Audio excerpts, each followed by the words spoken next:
A única pessoa capaz de acalmar o bebê do milionário era justamente quem ninguém esperava. A nova empregada da casa, uma mulher que havia sido contratada discretamente para lavar roupas e cuidar da limpeza do térreo, sem qualquer ligação com o cuidado infantil. O pequeno Caio, com apenas 4 meses de vida, não dormia há mais de 3 noites. Chorava com um desespero que nenhuma babá conseguia conter.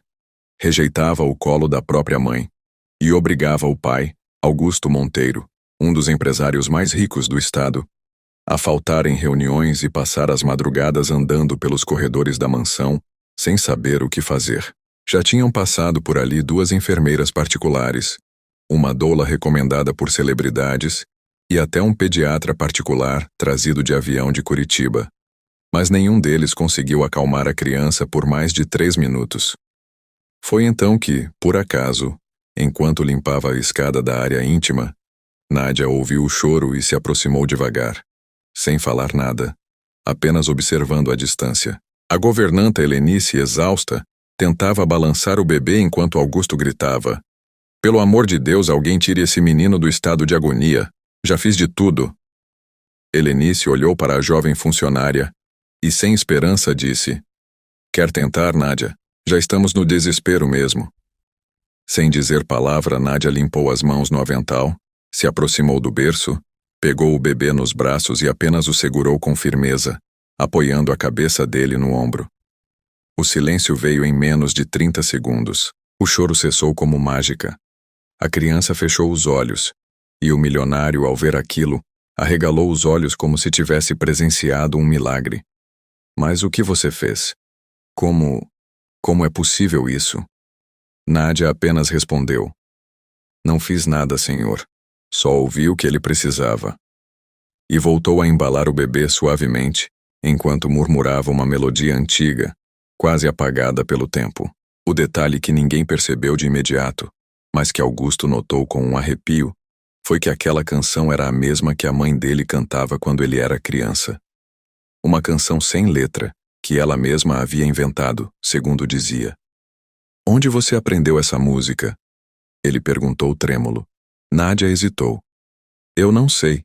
Desde criança canto para acalmar bebês nos abrigos onde cresci." Augusto, desconcertado, observava aquela mulher com mais atenção. Era morena, de olhos escuros, cerca de 30 anos, e ninguém na casa sabia exatamente de onde ela viera. Fora indicada por uma agência de limpeza há apenas 2 dias. E agora segurava o herdeiro da família, como se tivesse sangue nos laços. Naquela noite, Marina, a esposa de Augusto, recusou segurar o filho, dizendo que estava emocionalmente exausta. Nádia permaneceu ao lado do berço até as 4 horas da manhã, segurando o menino com um braço e lendo um livro com o outro. No dia seguinte, o choro voltou assim que ela foi almoçar. Ao retornarem, Caio já estava com a pele vermelha e os olhos inchados. Augusto viu a cena e gritou: "Alguém traga a Nádia agora, e ninguém mais encoste nele até ela chegar." A mansão se calou. A babá principal pediu demissão. Marina acusou o marido de dar poder demais à funcionária. E o pequeno Caio, no colo da mulher que não deveria estar ali, sorria. Algo dentro de Augusto quebrou. Aquela sensação de que tudo estava fora do lugar o corroía. Mandou investigar a procedência da moça. E a resposta foi mais estranha do que ele esperava. Não existia nenhum registro válido da contratação de Nádia. Nenhum contrato, nenhuma folha de ponto. A agência que supostamente a enviara havia encerrado as atividades há 6 meses. Augusto a confrontou. "Você pode me dizer quem te trouxe aqui?" Nádia apenas respondeu: "Eu vim porque sabia que seria útil, só isso." Marina surtou, chamou um advogado. Queria demitir Nádia imediatamente. Mas o bebê gritava toda vez que era afastado dela. Até que, por desespero, Augusto fez algo impensável. Transferiu a guarda temporária da criança para Nádia. "Só até ele estabilizar. Não quero que meu filho enlouqueça." Marina saiu da casa. Ligou para o pai, um político poderoso, que exigiu que Augusto revertesse a decisão imediatamente. Mas o empresário estava abalado. E havia algo mais. No quarto dia, ao procurar Nádia, Augusto a encontrou sentada no chão da biblioteca da casa com Caio dormindo em seu colo e um álbum antigo aberto ao lado. Esse álbum estava trancado. Onde conseguiu isso? Estava embaixo do assoalho do quarto da senhora Marina. Talvez a madeira tenha soltado. Ele se aproximou, viu a foto. Uma imagem antiga, 1995, mostrava sua mãe segurando um bebê recém-nascido com uma jovem ao lado. Quem é essa moça aqui? Minha mãe, respondeu Nádia. E esse bebê? Sou eu. Augusto gelou. Sua mãe, falecida há mais de 20 anos, havia passado os últimos meses de vida visitando um abrigo para meninas afastado da capital. Agora, ele se lembrava. Ela dizia que aquela menina de voz doce merecia ter futuro. A voz, a mesma da canção. Você é a filha da mulher que minha mãe ajudava? Sou a filha da mulher que sua mãe prometeu adotar, mas morreu antes. Augusto sentiu o chão sumir. Não conseguia dizer nada. Nádia continuou. Ela deixou cartas, bilhetes, e me ensinou a canção. Eu nunca esqueci. Augusto sentou-se no chão, sem forças. Seu filho havia se apegado instintivamente à única mulher na casa que carregava fragmentos da única pessoa que lhe dera segurança na infância. Era coincidência demais. Era destino demais. E quando pensava que já havia visto tudo, ouviu um grito vindo da entrada da casa. Alguém ligue para a polícia. Ela sequestrou meu neto. Era a voz do pai de Marina, acompanhado de 2 seguranças particulares armados. Augusto se levantou com o coração na garganta, olhou para Nádia e viu que ela não demonstrava medo algum. Apenas segurava Caio com firmeza, como quem já sabia que esse momento viria. Augusto correu em direção à porta, mas quando abriu, viu os seguranças apontando para a sala. E o pai de Marina dizendo: Essa mulher não sai daqui com essa criança. Ou você tira ela ou eu tiro. O som da ameaça ainda ecoava pela sala quando Augusto fechou a porta da frente com força e encarou o sogro com um olhar que ninguém ali tinha visto antes.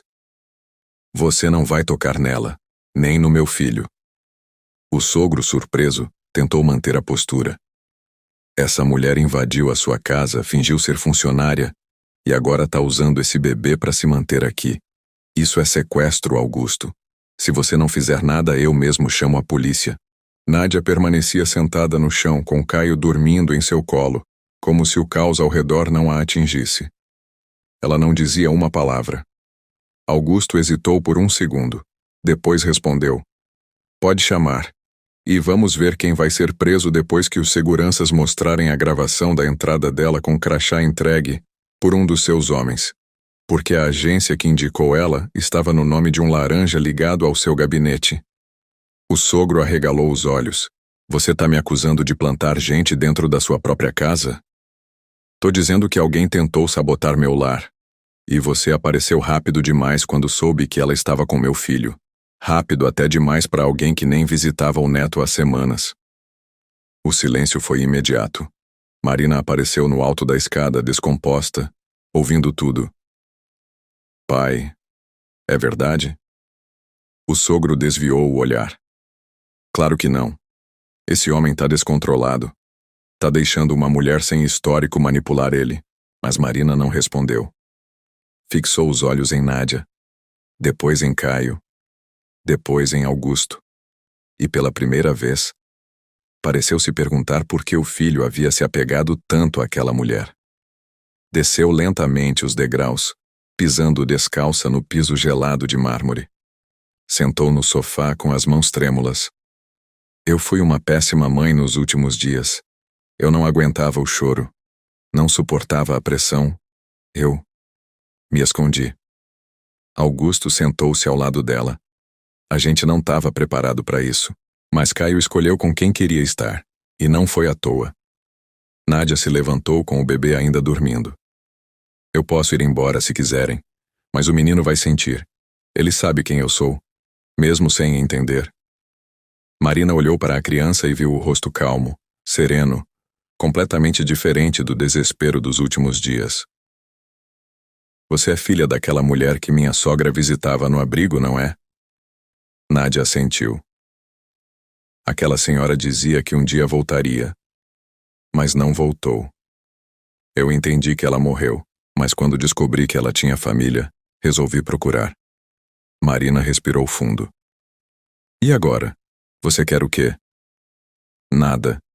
Eu só queria ver quem ela deixou para trás. E quando vi esse bebê e senti o jeito que ele chorava, eu soube que ele precisava da mesma canção que um dia me salvou. Augusto levantou. Nádia, você não vai a lugar nenhum. Esse menino confia em você. E eu também.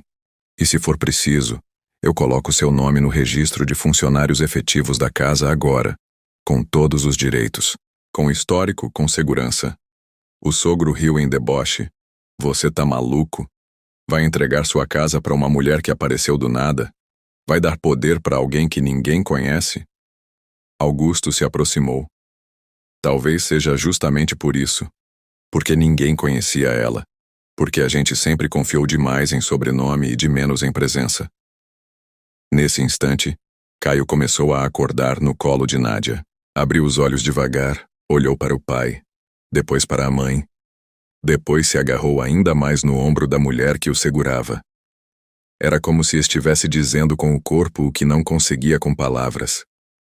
Ele não quer que ela vá embora, disse Marina surpresa. O sogro balançou a cabeça, virou as costas e saiu da casa furioso batendo a porta. Augusto se virou para a governanta. Coloca o nome dela no sistema. Nível máximo de acesso. A partir de hoje ela não é só empregada. É cuidadora oficial. E virando-se para Nádia. Você vai cuidar dele, mas eu quero saber quem é você. O que aconteceu nesses anos todos? O que te trouxe até aqui? Eu preciso entender. Nádia o olhou nos olhos. Tem coisas que nem eu entendo, senhor Augusto, mas tudo começou com uma promessa feita pela sua mãe. E se o senhor quiser mesmo saber, vou contar. Mas não agora. Por quê? Porque tem alguém lá fora que não vai parar até me tirar daqui. Augusto franziu a testa. Você tá falando do meu sogro? Não, tô falando de quem realmente colocou meu nome naquela agência. Ele só foi o rosto. Mas quem deu ordem tá acima dele. E se eu continuar aqui, vou ter que te envolver nisso também. Marina levantou-se. Você tá dizendo que nossa casa foi infiltrada por alguém que quer nosso filho? Não só o filho. Quer a estrutura. Quer o que essa família representa. E se vocês me deixarem ficar, precisam estar prontos para o que vem. Augusto olhou para a esposa, depois para o bebê. Depois para a mulher que carregava aquele menino como se fosse sangue do próprio sangue. A gente já passou do ponto de volta. Conta tudo. Agora. E Nádia, olhando pela janela com os olhos atentos, respondeu com firmeza. Nádia se afastou da janela lentamente, ainda com o bebê nos braços enquanto Augusto e Marina observavam sem saber ao certo o que esperar. O silêncio era tão denso quanto o ar da sala. Vocês querem saber a verdade? Então prestem atenção porque depois que eu contar não tem mais volta. Ela sentou-se no sofá, ajeitou Caio no colo e começou a falar com uma calma inquietante. Minha mãe morreu quando eu tinha 6 anos. Diziam que foi um acidente, mas até hoje não acredito. Ela trabalhava como empregada num hospital de elite e uma semana antes de morrer, começou a falar que tinha descoberto coisas estranhas sobre doações ilegais, bebês trocados e nomes que ela reconhecia das manchetes de jornal. Quando ela caiu da escada de serviço e disseram que foi suicídio, eu já sabia que tinha gente poderosa envolvida.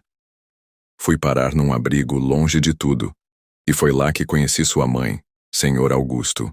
Dona Amélia aparecia sem avisar, sempre com mantimentos, livros e às vezes só com música. Ela me tratava como filha. Me disse que ia me adotar. Mas sumiu. Meses depois, soube que ela tinha morrido. A partir daí, eu fui transferida de abrigo em abrigo. Até que completei 18 anos e fui expulsa sem aviso. Passei a viver de favor, depois de faxina em faxina, sem documento original, porque nem meu registro era oficial. Eu era uma sombra, senhor Augusto. Eu sabia que se eu morresse ninguém notaria. Até que, 5 meses atrás, eu fui chamada para uma conversa em uma casa abandonada no centro da cidade. Um homem me entregou um envelope com dinheiro e disse que eu devia aceitar um emprego numa mansão, cuidar da parte de lavanderia e obedecer qualquer ordem. Disse que minha ficha tinha sido apagada do sistema e que a nova identidade já estava pronta. Quando eu perguntei quem tinha dado a ordem, ele respondeu: "Gente que quer o poder de volta, e você vai ajudar sem saber." Eu não aceitei de cara. Fui embora.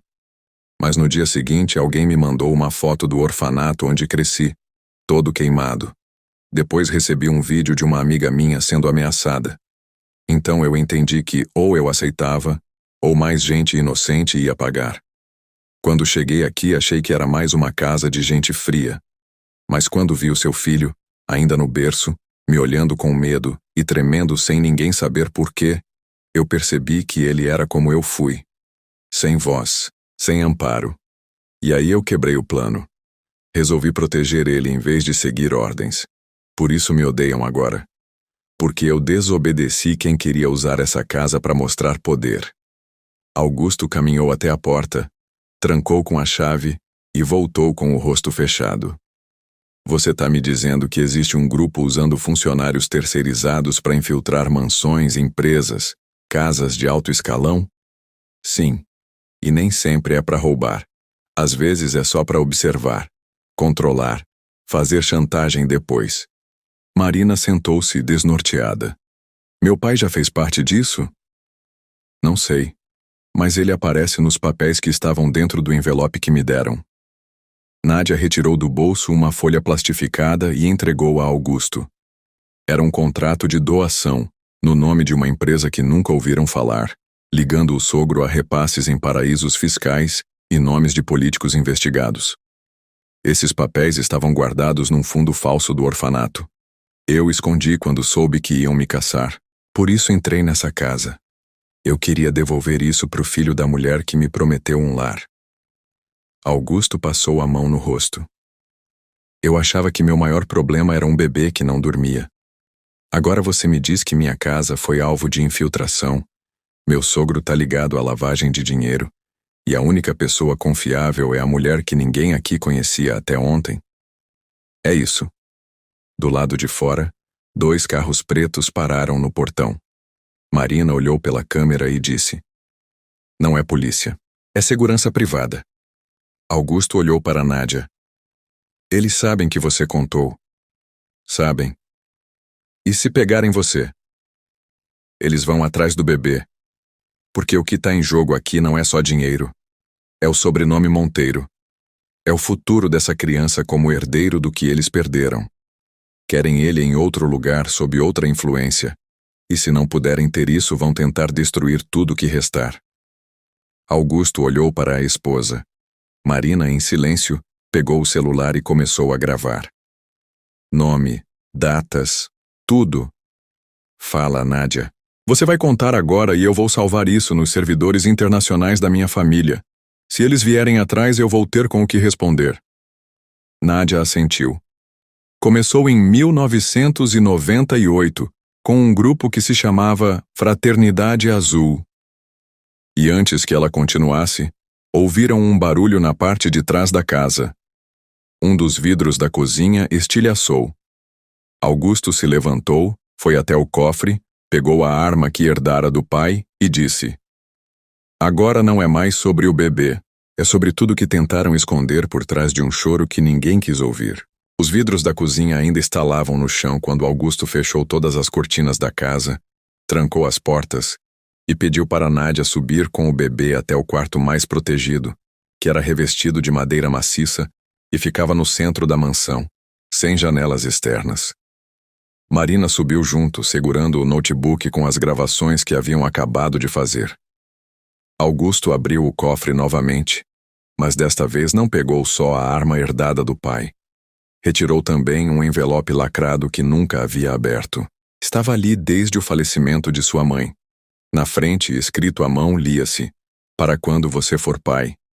O coração acelerou. Rasgou o lacre. Dentro, 3 folhas dobradas. Era uma carta escrita por sua mãe 2 meses antes de morrer. O texto dizia que no passado ela havia tentado adotar uma menina do abrigo Irmã Lúcia, mas foi impedida por pressões externas e ameaças que a deixaram com medo de colocar em risco a própria família. Dizia também que havia recebido avisos de que, se insistisse em dar o sobrenome Monteiro àquela criança, seria desmoralizada publicamente.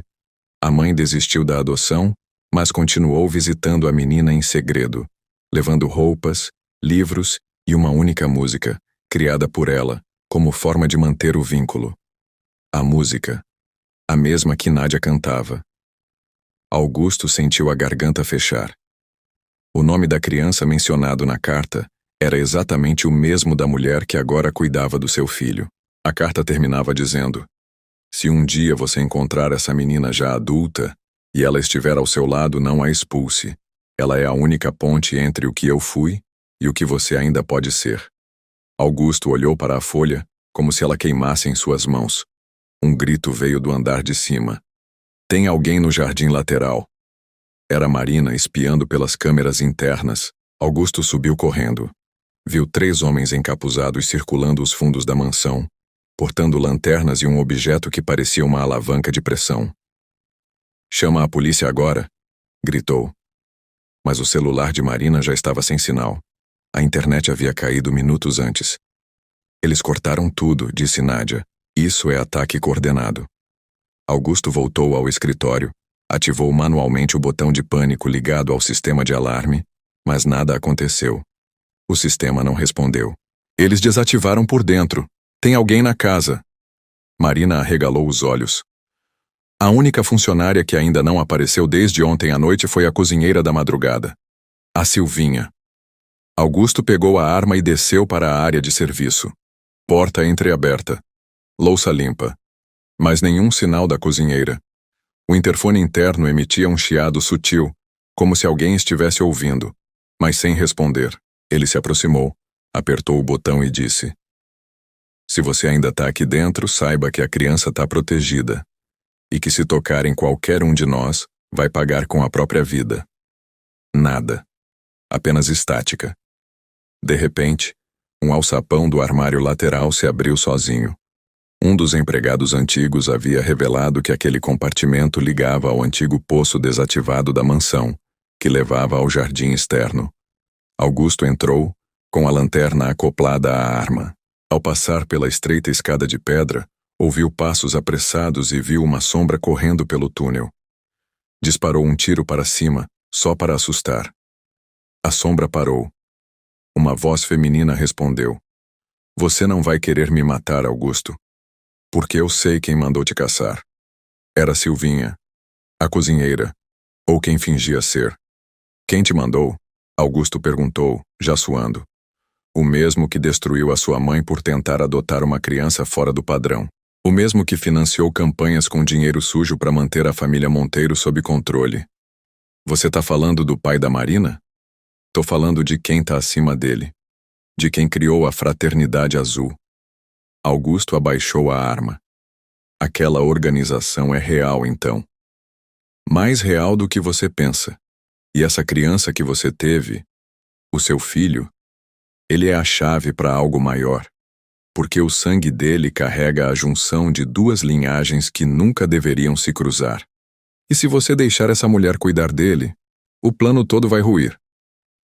Augusto subiu de volta pela escada. Silvinha não o seguiu.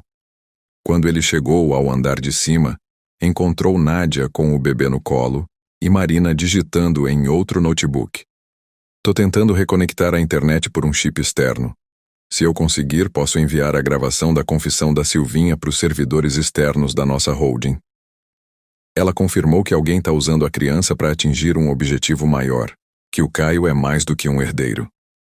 "Ele é uma junção perigosa", disse Nádia, "porque o seu sangue carrega o império, e o meu carrega a memória. Juntos, somos tudo que eles queriam manter separado." Augusto pegou o bebê nos braços pela primeira vez em semanas e sentiu um arrepio percorrer o corpo. "Ele não é só meu filho, ele é o que resta de tudo que apagaram." Um estrondo soou na área de serviço. Era o portão dos fundos cedendo. Marina gritou. Eles vão invadir, não tem mais tempo. Augusto olhou para Nádia e perguntou. Você tem como sair daqui com ele em segurança? Ela assentiu. Mas eu vou precisar que confiem em mim. 100%. Marina chorava. Acha que não confiamos já? Leva ele. Mas promete que vai trazer meu filho de volta. Nádia segurou Caio com mais força. Eu não vou só trazer ele de volta. Eu vou destruir quem tentou apagar a história dele. Quando Nádia atravessou a lateral da mansão com Caio amarrado ao próprio corpo por um lençol dobrado, o portão dos fundos já havia cedido e 2 homens encapuzados cruzavam a cozinha em direção à sala central, onde Marina tentava enganar o sistema de vigilância com vídeos gravados horas antes. Augusto mantinha-se em posição ao lado da escada com a arma em punho, pronto para atirar, mas com a mente dividida entre proteger sua casa e garantir que Nádia escapasse com o filho. O trajeto da fuga havia sido planejado em menos de 5 minutos. Sair pela lavanderia, escalar o muro externo por uma escada auxiliar e cruzar o jardim dos fundos, onde o velho jardineiro da casa, Otacílio, homem de 68 anos e meio surdo, havia deixado o portão destrancado sob orientação de Augusto. Mas ao virar a esquina, Nádia sentiu o pé afundar no chão de cascalho e ouviu um clique metálico vindo de baixo. Parou na hora. Um dos homens no rádio, escondido nos arbustos, gritou. Ela ativou o campo! Vai, pega agora!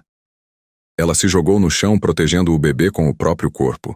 Uma rede de contenção emergiu debaixo da terra, armada com sensores de proximidade. Era uma armadilha montada antecipadamente. Nádia se enroscou na malha metálica, mas antes que conseguissem alcançá-la, Otacílio apareceu com um facão e gritou. Sai da minha horta, bandido miserável! Os homens hesitaram, surpresos com a reação do velho. Ele girou o facão no ar, acertou a rede e cortou uma das cordas principais. Nádia se libertou e correu com o bebê no colo enquanto Augusto gritava pela janela. Vai direto pro bunker da antiga administração, código 1427. Ela sabia onde era. Na planta baixa da mansão havia uma entrada subterrânea trancada com fechadura biométrica que só Augusto usava, mas ele havia incluído a digital de Nádia no sistema horas antes. Ao passar a mão no leitor, a porta se abriu e ela desceu 16 degraus de concreto até uma câmara protegida por 2 portas reforçadas. Lá dentro, caixas com documentos, 3 notebooks lacrados, maletas com discos rígidos antigos e pastas com o brasão da família Monteiro. Nádia colocou Caio sobre um colchonete e iniciou a transferência dos arquivos da gravação de Silvinha para os servidores da Fundação Santo Elias, uma ONG ligada a ex-funcionários do Império Monteiro que haviam sido afastados após denúncias internas. Marina havia dado acesso a esses contatos de forma sigilosa, sabendo que só assim poderiam garantir que as informações saíssem da casa. Enquanto isso, Augusto barrava os homens que invadiam a sala com tiros de advertência, forçando-os a recuar. Um deles gritou. Você tá fazendo isso por causa de uma mulher que nem devia estar aqui. Augusto respondeu. Ela tem mais direito nesta casa do que vocês terão na vida. Os invasores recuaram, mas deixaram um aparelho ativado no canto da sala. Um dispositivo bloqueador de sinal que impedia qualquer transmissão de dados. Lá no subsolo, Nádia viu a conexão cair. Eles cortaram tudo. Tentou reativar via roteador secundário. Nada. Olhou para o bebê que dormia em paz apesar do caos ao redor e disse: Você vai crescer sabendo a verdade. Nem que eu queime tudo para isso. Voltou ao painel, inseriu o modo offline seguro e iniciou a cópia física dos arquivos para 2 HDs externos. Demoraria 8 minutos. Nesse tempo, tudo poderia mudar.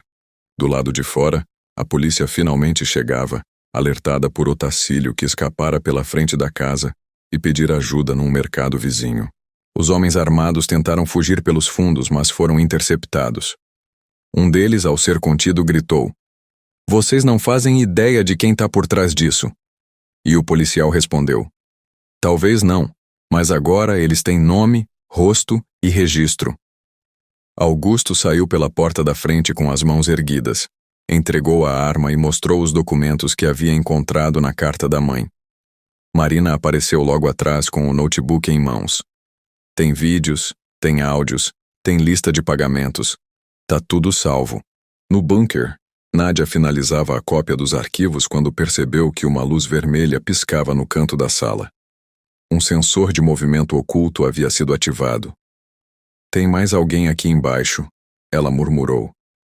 Pegou Caio nos braços e se encostou na parede. Escutou uma respiração próxima, voz masculina, rouca. A gente te avisou para não se meter com coisa maior que você. Ela respondeu sem hesitar. Não sou eu que tô mexendo com o impossível. São vocês que subestimaram a única que ele ouve. E antes que ele reagisse, pressionou o botão de alarme interno do bunker, ativando o fechamento de emergência. A porta de aço desceu, trancando o invasor do lado de fora e selando ela e o bebê com os arquivos. Pela câmera, Marina acompanhava tudo. Ela tá segura, eles não têm mais como entrar. Augusto voltou-se para o delegado. Agora vocês precisam ouvir o que ela tem a dizer. E rápido. No subsolo da mansão, trancada com Caio nos braços e 2 HDs contendo informações capazes de derrubar uma rede de empresários e políticos influentes, Nádia se mantinha atenta ao menor ruído, com o corpo posicionado entre o bebê e a porta de aço reforçado. A câmera de segurança interna piscava com falhas constantes, mas ainda gravava. Ela falava em voz baixa, registrando tudo em tempo real para o servidor de emergência da ONG Santo Elias, ativado via satélite por um chip escondido, que Marina havia costurado na barra de sua blusa. Meu nome é Nádia Amélia. Sou filha de Luana Vieira, morta em 1998 após denunciar movimentações suspeitas no Hospital Santa Dulce. Cresci no abrigo Irmã Lúcia, onde conheci Dona Amélia Monteiro, mãe do atual proprietário desta casa. Ela me prometeu adoção. Morreu antes. Anos depois fui aliciada por agentes ligados a uma rede clandestina de controle patrimonial. Aceitei o trabalho sob coação. Mas ao reencontrar o filho daquela mulher, percebi que era minha chance de mudar tudo. O bebê que está comigo é herdeiro direto da família Monteiro e alvo de interesses que extrapolam bens. Querem o nome, querem o símbolo, mas não vão ter. Do lado de fora, Augusto entregava pessoalmente os documentos ao delegado responsável pela operação. Aqui estão as evidências que conectam meu sogro a uma rede privada de manipulação patrimonial com ramificações em 5 estados. Vocês não vão encontrar todas as provas no sistema oficial. Elas estão lá embaixo, no cofre da minha mãe. O delegado pediu reforços. Temos agentes a caminho para digitalizar o material e garantir escolta da funcionária e da criança. Mas, senhor Augusto, se tudo isso for confirmado, o nome da sua família vai cair nas manchetes do país inteiro. Augusto assentiu. Melhor cair pelo motivo certo do que subir pelas costas erradas. Marina, ao lado dele, completou. Se essa história vazar da forma como deve, outras famílias vão ter coragem de denunciar o que também viveram caladas. Enquanto isso, no cofre, a luz voltou. O sistema reiniciou. Nádia digitou a senha de liberação do protocolo externo e ativou o modo de evacuação segura. O sistema destravou a rota secreta por trás do depósito de vinhos antigos, construído décadas antes como saída de emergência para incêndios. Pegou Caio, amarrou os HDs com fita no próprio corpo e passou pela abertura de concreto. A passagem levava a um corredor úmido, escuro e repleto de caixas velhas, onde em algum momento a mãe de Augusto escondeu cartas e pastas com informações de doações desviadas e ordens judiciais nunca cumpridas. Nádia pegou o que coube nas mãos e seguiu até a grade final, destrancada por Augusto minutos antes pelo painel superior. Quando emergiu pela lateral do jardim, viu o delegado, 2 investigadores federais e Marina a esperando com uma manta. Conseguimos. Agora vai para a sala segura com o material. Nádia entregou os HDs, mas manteve o bebê nos braços. Ele só vai comigo, até tudo estar protegido. O delegado não questionou. Como quiser, dentro da van blindada, os federais iniciaram a leitura do conteúdo. Pastas criptografadas, fotos, vídeos, planilhas e registros de transações ilegais que datavam desde 1993, todos com nomes, valores, datas e destinos. Um dos investigadores murmurou: "Isso aqui é o fim da Fraternidade Azul." Marina, agora com os pés descalços e coberta de pó da casa, sentou-se na calçada e riu. Talvez seja o começo do que vem depois. Às 17h42, a prisão preventiva de 4 nomes envolvidos foi autorizada. Às 18h, a notícia já era manchete em ao menos 15 portais de notícias. Mas o que ninguém sabia ainda era que os principais mandantes estavam fora do país, e a única chance de desarticulá-los seria através dos dados que ainda estavam encriptados na pasta final, a chamada pasta códice. Nádia sabia da existência dela, mas nunca tivera acesso. Apenas a mãe de Augusto conhecia a chave original. Foi então que Augusto lembrou da frase escrita no final da carta que lera no cofre: "Meu segredo tá guardado onde só ele escuta." Voltou ao quarto do filho, onde havia uma caixinha musical herdada de sua mãe, guardada no armário desde o nascimento de Caio. Ao abrir, ouviu a melodia que ele próprio ouvia quando criança, e ao fundo da caixinha, uma fita adesiva escondia um pequeno chip com sequência de números gravados à mão. Digitou no sistema. A pasta abriu. Dentro, o nome de 26 empresários, 8 políticos e 3 militares da reserva. Era mais do que esperavam. Era uma estrutura. Era o fim de uma geração de silêncio. E enquanto os agentes federais escaneavam tudo, Nádia encostava a cabeça na parede do carro, com o bebê dormindo no colo, e uma única frase ecoava em sua mente. Tudo isso começou com um choro, e termina com alguém ouvindo. Às 6h38 da manhã do dia seguinte, Augusto Monteiro entrou na sede da Polícia Federal com o bebê no colo e Nádia ao seu lado, sem anunciar a presença, nem avisar a imprensa. Não queria manchete. Queria fim. Após mais de 15 horas de cópias, cruzamento de dados e extração de metadados criptografados, os agentes confirmaram. A Fraternidade Azul, nome informal de uma organização privada de chantagens políticas e manipulação econômica, operava há pelo menos 34 anos com base em 3 eixos: inserção de agentes domésticos em casas de empresários e políticos, coleta de dados e manipulação emocional através de vínculos com filhos pequenos. O nome de Caio Monteiro aparecia como alvo de um plano de longo prazo, visando sua futura imagem pública como herdeiro de uma linhagem influente, mas passível de controle externo. Nádia foi colocada sob proteção federal, com escolta discreta e alojamento temporário, mas recusou ir sozinha. Onde ele for, eu vou. Porque quem ajudou a formar esse menino fui eu, e não vou deixar que ele cresça em outro silêncio. O delegado responsável autorizou. Marina entregou voluntariamente os aparelhos eletrônicos da casa, as senhas dos sistemas internos e todos os áudios que conseguiu salvar antes do colapso da rede. Quero que tudo seja público. Doa a quem doer. Ninguém mais vai fingir que não viu. Às 8h54, a Operação Berço de Vidro foi deflagrada em 5 estados ao mesmo tempo, prendendo 32 envolvidos, apreendendo documentos, computadores e imagens de segurança, com mais de 2.300 registros de movimentações suspeitas em residências de alto padrão.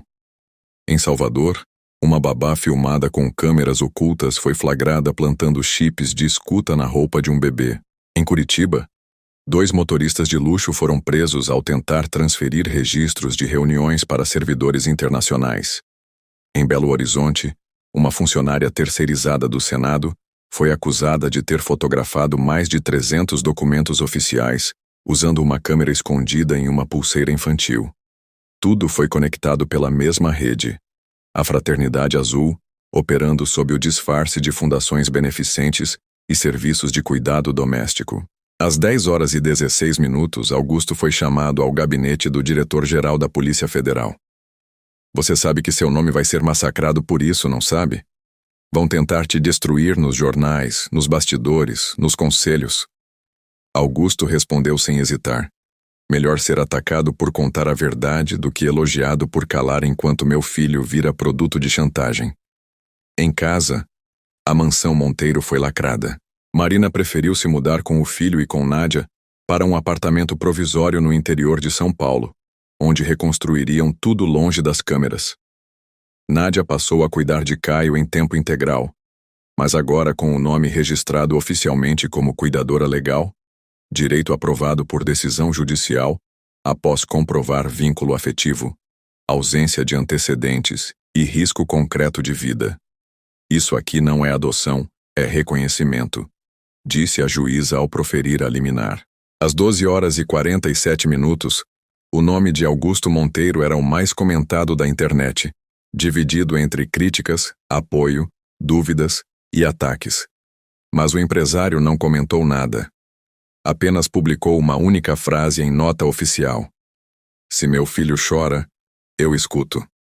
Mesmo quando isso significa escutar o que fui ensinado a ignorar." Nádia também não se pronunciou. Continuava em silêncio. Apenas saía para as sessões com a promotoria, entregava o que sabia, confirmava os nomes, apontava conexões e voltava.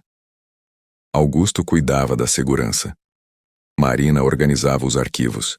Era como se os três formassem, enfim, uma família, ainda que sob ataque. Às 17h32, um dos nomes mencionados nos arquivos, um ex-ministro de Estado, apareceu morto em um sítio isolado. A suspeita de queima de arquivo foi imediata. A Polícia Federal reforçou a escolta de Nádia. Augusto assinou um termo de responsabilidade por sua integridade. Às 18h, o bebê Caio teve febre.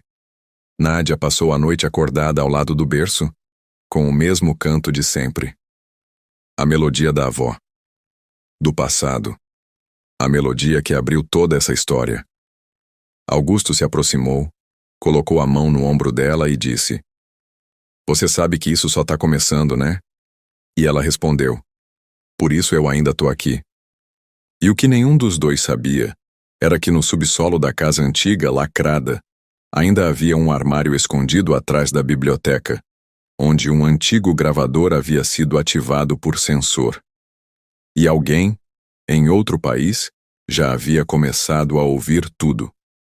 Enquanto o bebê dormia num colchão improvisado no pequeno apartamento de interior, a única coisa que impedia a implosão total de uma rede criminosa de décadas era a resistência silenciosa de 3 pessoas que não compartilhavam sangue, mas haviam construído, sob pressão, um elo impossível de romper. Marina vasculhava caixas de documentos esquecidos da família, cruzando assinaturas de doações antigas com nomes que agora apareciam nos arquivos da Fraternidade Azul. Descobriu que boa parte do patrimônio herdado por Augusto havia sido negociado por procuradores ligados ao sogro, sem conhecimento de nenhum dos herdeiros. Nádia revisava vídeos de segurança, cruzava horários, comparava com registros de entrada de veículos. Augusto mantinha contato direto com o gabinete da Polícia Federal e com um grupo independente de procuradores que já haviam alertado, anos antes, sobre infiltrações de empresas privadas em estruturas familiares ricas sob o pretexto de prestação de serviço. Às 9h15 da manhã, uma nova ordem de prisão foi expedida contra o ex-diretor da empresa que prestava serviços de RH à Casa Monteiro, responsável por intermediar a contratação de mais de 60 empregados em residências de alto padrão. Os investigadores descobriram que a maior parte dos contratos era falsa. As fichas dos funcionários eram impressas em sequência numérica, com os mesmos erros gramaticais e endereços inexistentes. A empresa, chamada Valor Ético Serviços, havia recebido repasses de ao menos 4 grupos políticos e empresas de segurança. Um dos homens presos em Curitiba confessou que o plano original era manter vigilância constante sobre casas de herdeiros ricos, desde o nascimento das crianças, para garantir manipulação futura de imagem pública, influência emocional e possível captura de decisões estratégicas por chantagem. "Você acalma o filho e domina o pai", disse o depoente. Nádia assistia a tudo em silêncio. Sabia que Caio não era um bebê qualquer. Ele era o centro de uma guerra invisível. A casa que antes fora apenas morada, agora era campo de batalha. E o que a sustentava era a escuta, o vínculo, A coragem de não se calar. Às 11 horas, Augusto foi chamado para depor oficialmente. Levou consigo o notebook com o vídeo da conversa entre ele e Silvinha no alçapão da casa, onde ela admitia agir sob ordens externas. A promotora responsável pediu que ele ficasse em sigilo.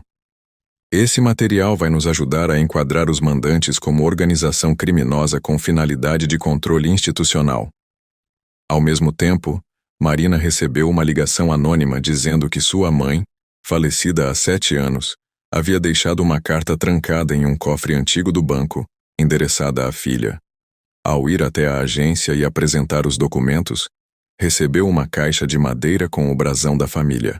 Dentro, uma carta manuscrita dizia: "Minha filha, se você estiver lendo isso, é porque finalmente decidiu escutar. A elite que criamos foi construída sobre acordos que eu nunca pude contestar. Mas você pode. Escolha a verdade, mesmo que custe tudo. Não tenha medo da mulher que seu filho vai chamar de mãe. Ela é mais filha nossa do que muita gente com nosso sangue." Marina chorou em silêncio. Ligou para Nádia. "A minha mãe deixou uma carta para mim. E nela ela disse que você é família. Então agora acabou. Você fica com a gente. E não se discute mais isso." Nádia não respondeu. Apenas fechou os olhos e abraçou Caio com força. Às 14h20, Augusto retornou do depoimento e informou: "Eles vão tentar travar o caso. Os advogados dos réus entraram com recurso de sigilo total. Alegaram que os documentos podem ferir acordos internacionais de segurança. Se isso passar, tudo que a gente fez vai sumir." Marina, que lia uma nova ata digital com os nomes ocultos de supostos acionistas fantasma da empresa Valorético, respondeu: "A única forma de vencer isso é mostrar para o país inteiro. Tudo. Sem filtro." Nádia concordou. "Se quiserem controlar uma criança, que assistam a criança crescendo diante de todo mundo. E não numa casa vigiada." Foi então que Marina teve a ideia final. Um documentário. Entregaria todas as imagens, gravações, áudios e documentos a uma equipe de cineastas independentes com histórico de denúncias internacionais. Já conhecia um deles, ex-aluno da Fundação Cultural da Família.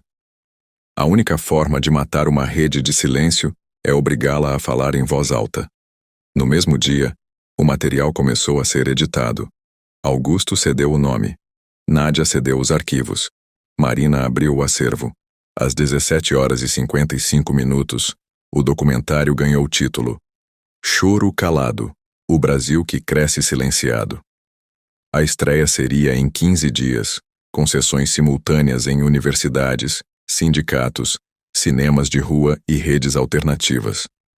No mesmo dia, o nome de Caio foi incluído oficialmente no registro de tutela conjunta de Marina e Nádia, com reconhecimento judicial de vínculo afetivo e proteção integral em situação de risco. Às 21h, já no apartamento, Nádia recebeu uma mensagem em um número antigo. Um arquivo de áudio. Ao dar play, ouviu a voz da mãe. Uma gravação antiga, resgatada por um dos procuradores. Era a única lembrança real. Ela dizia: "Filha, se algum dia alguém te ouvir, canta, porque se o mundo ouvir sua voz, ninguém mais vai te calar." Nádia apertou o bebê contra o peito e começou a cantar baixinho, sem perceber que Marina gravava em silêncio com o celular. Essa gravação abriria o documentário. Na semana anterior à estreia do documentário, o país entrou em ebulição. O vazamento parcial dos arquivos apresentados pela equipe de investigação revelou um modelo estruturado de dominação familiar, sob o disfarce de assistência doméstica, onde empregados eram aliciados para infiltrar casas influentes e manipular relações afetivas desde o nascimento de crianças herdeiras. O nome de Caio Monteiro apareceu em segundo lugar na lista de alvos prioritários, acompanhado da observação: criança sensível, alta influência emocional, potencial de conversão de imagem pública. A frase bastou para comover milhões. A hashtag Deixem Caio Viver tornou-se trending topic mundial em menos de 4 horas. Augusto recusou entrevistas. Marina bloqueou todos os acessos de imprensa. Mas Nádia, mesmo sem experiência com nada parecido, gravou um vídeo com o celular antigo e postou num canal comunitário da Zona Norte, dizendo apenas: "Não é sobre mim, nem sobre o dinheiro. É sobre o direito de um bebê crescer, sem ser alvo de gente que nunca olhou ele nos olhos." O vídeo foi assistido por mais de 13 milhões de pessoas em 3 dias. Às 8 horas da manhã da data da estreia, Augusto reuniu-se com 2 procuradores da República e entregou um dossiê extra. Gravações da própria mãe, feitas entre 1994 e 1996, onde ela mencionava com nomes e datas encontros forçados com diretores de bancos, fundações e empresas que prometiam blindagem em troca de controle dos herdeiros. Em uma das gravações, Dona Amélia dizia: "Eu quero que meu filho cresça livre. Nem que eu tenha que sair da história para isso." Os áudios foram autenticados por peritos e anexados ao processo principal, servindo como prova de que a tentativa de controle familiar vinha sendo planejada há pelo menos 3 décadas. Nádia passou a ser tratada como testemunha-chave, com reforço de segurança e direito a depor em sigilo. Augusto e Marina decidiram que não iriam assistir à estreia do documentário em nenhuma sala VIP. Foram juntos com Nádia até uma escola pública no centro, onde uma sessão aberta acontecia na quadra de esportes. Entraram pelas laterais, sentaram nas cadeiras de plástico e ficaram em silêncio. Quando a imagem da caixinha de música apareceu na tela, com a melodia sendo tocada pela voz de Nádia enquanto Caio dormia, houve um silêncio tão profundo que ninguém sequer respirava. E quando a frase final do vídeo foi exibida: "Ninguém nasceu para ser vigilância, mas todos nascemos para ser cuidados." A quadra inteira levantou e aplaudiu por mais de 8 minutos. Marina chorava. Augusto mantinha a mão sobre a perna de Nádia. Caio, no colo dela, sorria. Na manhã seguinte, a rede que havia sustentado a Fraternidade Azul desde sua origem começou a ruir. 3 ex-ministros entregaram documentos voluntariamente. Um juiz aposentado que constava nas planilhas do grupo pediu desculpas públicas e abriu mão do sigilo bancário. 4 famílias que tinham recusado falar agora buscaram contato com os investigadores.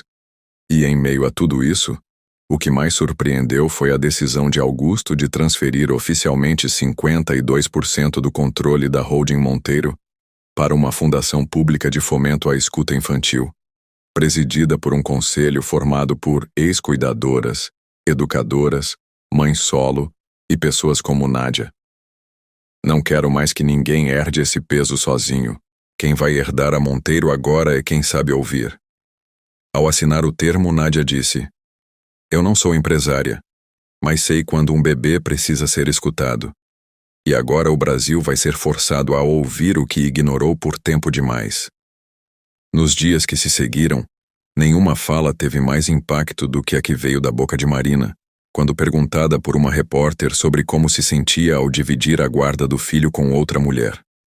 Ela respondeu: "Não divido nada. A gente criou juntas, e se tem alguém com quem eu confio a alma do meu filho, é com quem escutou ele quando eu só queria silêncio." Nos bastidores, o grupo remanescente da Fraternidade Azul iniciou uma nova movimentação.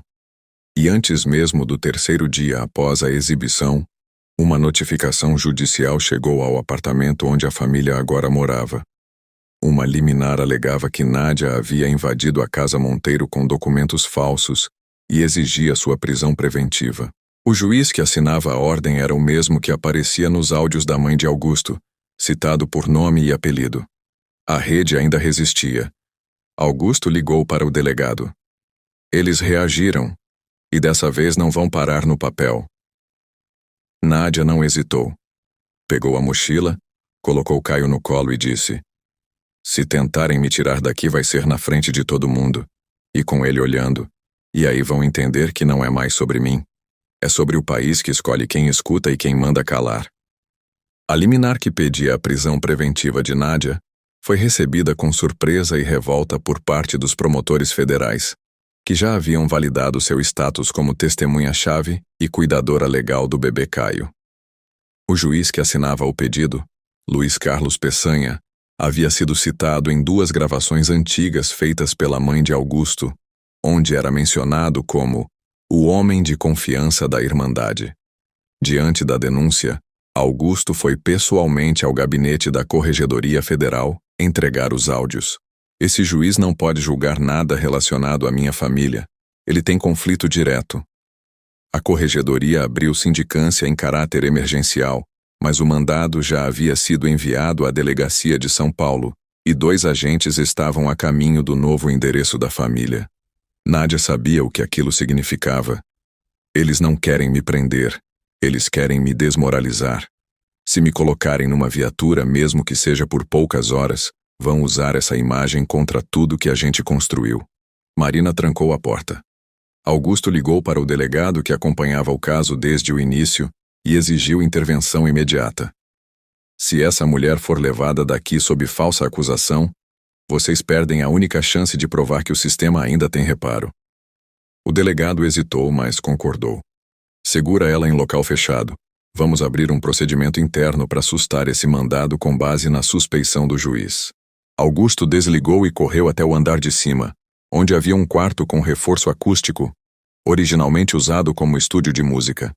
Prepararam o espaço, colocaram um berço improvisado, um mini frigobar e uma rede para que Nádia ficasse ali com Caio o tempo que fosse necessário. Se tentarem subir aqui, vão ter que passar por mim, disse Marina. Do lado de fora, 2 homens desceram de um carro prata com uma cópia do mandado em mãos. Foram recebidos por Augusto, que exigiu ver a identificação, gravou tudo em vídeo e disse que a decisão estava sendo contestada por instância superior. Os agentes não forçaram entrada, mas mantiveram o carro em frente ao prédio. Por dentro, Nádia embalava Caio nos braços e murmurava: "Você não vai ver sua mãe algemada. Eu juro por tudo."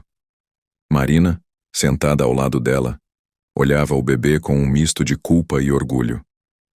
"Eu precisei de você para entender o que era ser mãe, e se eles tirarem você, vão tirar metade de mim também." Às 14h57, o procurador-geral emitiu uma nota oficial declarando nula a liminar do juiz Peçanha e autorizando um inquérito para investigar sua atuação nos últimos 15 anos. A decisão acalmou os ânimos por algumas horas, mas a tensão já estava instaurada. Grupos de extrema-direita começaram a publicar vídeos dizendo que Nádia era uma infiltrada, que manipulava a família Monteiro, que usava o bebê para ganhar poder. Alguns perfis chegaram a divulgar fotos antigas dela em abrigos, com legendas como "Essa é a mulher que agora manda numa fortuna." Augusto entrou com pedido para derrubar os conteúdos, mas sabia que o estrago já tinha começado. Às 18h, Nádia pediu que ele sentasse. "Senhor Augusto, eu quero fazer um vídeo. Sem maquiagem, sem corte, sem edição. Só eu, você, Marina e Caio. Quero que a gente conte a verdade. Inteira." Marina montou a câmera no tripé. Ligou. E Nádia começou. "Meu nome é Nádia Amélia Vieira. Fui criada em abrigo. Nunca conheci meu pai. Minha mãe morreu tentando denunciar uma rede de tráfico de influência e foi enterrada como suicida. Cresci em silêncio, até que reencontrei muitos anos depois o filho da mulher que tentou me adotar e foi impedida por gente que hoje tenta calar minha história de novo. Mas agora tem uma diferença. Eu tenho nome, tenho voz e tenho alguém que escuta." Marina falou em seguida. "Eu sou Marina Monteiro, mãe do Caio, e digo publicamente, se tem alguém que salvou meu filho, foi essa mulher. E se tentarem tocar nela, vão enfrentar uma mãe. 2. Augusto encerrou. "A minha família, a minha empresa, a minha história, tudo isso foi manchado por quem dizia proteger. Mas hoje eu tenho clareza de quem merece estar ao meu lado, e é ela. E quem não aceitar isso, que se retire." O vídeo foi publicado às 19h41. Em 30 minutos, somava mais de 2 milhões de visualizações. Em 12 horas, era a resposta mais comentada da semana. Personalidades públicas, mães solo, artistas, cuidadores e professores se manifestaram em apoio, e a frase dita por Marina, "Duas mães valem mais que um sobrenome", tornou-se símbolo de uma virada. Nos bastidores, no entanto, os últimos membros remanescentes da Fraternidade Azul preparavam um contra-ataque. Em outro estado, um ex-diretor de fundação entrava com recurso para anular a validade do documentário Choro Calado, alegando que a imagem do bebê foi usada sem autorização judicial. A petição caiu nas mãos de um desembargador conhecido por decisões alinhadas à elite empresarial. Marina soube no mesmo dia. Eles vão tentar tirar o filme do ar. Augusto respondeu. Então a gente vai mostrar que o filme nem começou ainda. E sem esperar decisão judicial, anunciou uma nova ação. Abriria todos os arquivos da Fundação da Família Monteiro, mais de 40 anos de documentos para investigação pública. E com isso, o que antes era proteção virou arma. A decisão de Augusto Monteiro de abrir o acervo completo da Fundação Familiar para investigação pública pegou o país de surpresa. Nenhum outro nome do setor empresarial havia se disposto a escancarar voluntariamente 43 anos de movimentações contábeis, atas internas, doações políticas, pagamentos de campanhas, relatórios de conselho e troca de e-mails confidenciais. Às 9h52 da manhã seguinte ao vídeo publicado por Nádia e Marina, a holding Monteiro atualizou seu site oficial com um botão escrito Consulta aberta. Verdade não tem sigilo. Em menos de 6 horas, mais de 2 milhões de acessos simultâneos derrubaram o sistema. Mas os dados já estavam sendo replicados por universidades, ONGs e veículos independentes. E entre os arquivos havia um que ninguém esperava. Uma carta escrita à mão por Dona Amélia, mãe de Augusto, endereçada ao bispo de uma congregação tradicional, onde ela implorava para que a adoção de uma menina do abrigo Irmã Lúcia fosse permitida sem interferência de sobrenome ou classe. A carta dizia: ela não é ameaça, ela é reparação, não a calem. A menina era Nádia. A revelação foi a gota final. Às 13h46, 3 juízes federais assinaram em conjunto a anulação definitiva da liminar que pedia a prisão de Nádia. O juiz Peçanha foi afastado por 30 dias e será investigado por conflito de interesse, corrupção passiva e interferência indevida em processos cíveis. Marina, ao saber da decisão, abraçou Nádia com força. Você venceu. Mas Nádia não sorriu. Não tem vitória ainda. Enquanto existir uma criança sendo manipulada por dentro da própria casa, a fraternidade continua viva. Augusto, já cercado de ameaças judiciais, ligou para o procurador responsável pelo caso. Agora vocês têm tudo. Façam o que ninguém teve coragem. Nomeiem, acusem, peçam a prisão preventiva de quem montou esse sistema. O procurador hesitou. Tem generais, ministros, acionistas. Isso vai abalar a estrutura. Augusto respondeu. Então que abale. Ao mesmo tempo, o documentário Choro Calado foi notificado judicialmente e teve a exibição suspensa em 2 estados por decisão liminar do desembargador que alegou violação de direitos da criança. A ironia era sufocante. O filme que denunciava o apagamento de vozes infantis foi silenciado por quem dizia proteger o menor. Marina ligou para a distribuidora independente e disse: libera online, abre os arquivos. Vocês têm cópias? Espalha nos coletivos, nos centros comunitários, nos grupos de mães. Eles não vão conseguir apagar cada tela de celular. E assim foi feito. Em menos de 12 horas, o vídeo foi replicado em mais de 800 canais paralelos, projetado em muros de periferia, transmitido por streamings alternativos e até baixado em escolas públicas como material pedagógico. Caio aparecia apenas de costas. A voz de Nádia era clara, e a canção final já estava na boca de professores e cuidadores por todo o país. Choro se escuta, e não se silencia.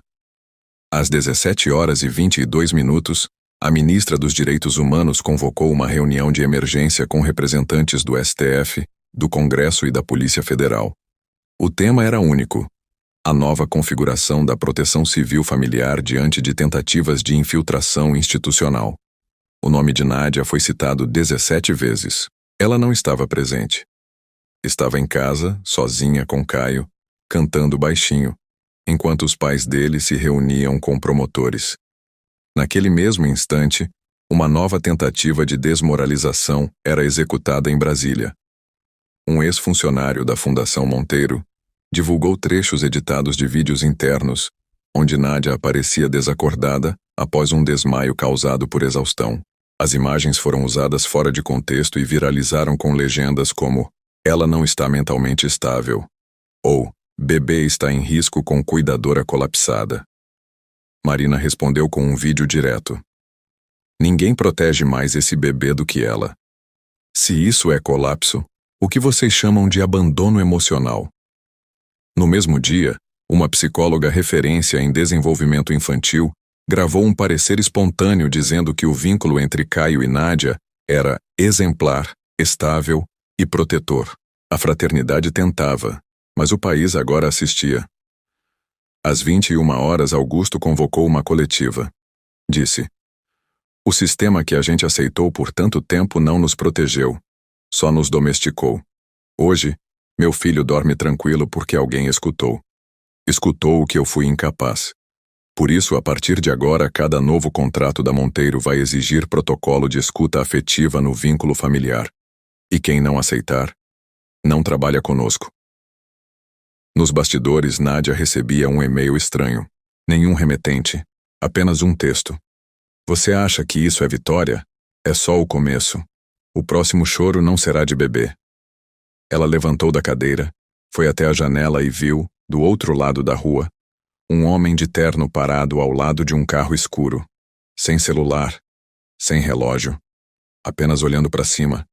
Pegou Caio no colo e disse em voz baixa: "Eu não tenho medo de ser perseguida. Eu tenho medo de que ninguém mais ouça." Às 7h22 da manhã seguinte, Nádia acordou com a respiração de Caio tranquila, o som da chuva fina batendo contra o vidro do quarto e o aviso no celular de que 3 ações judiciais diferentes haviam sido abertas contra ela durante a madrugada.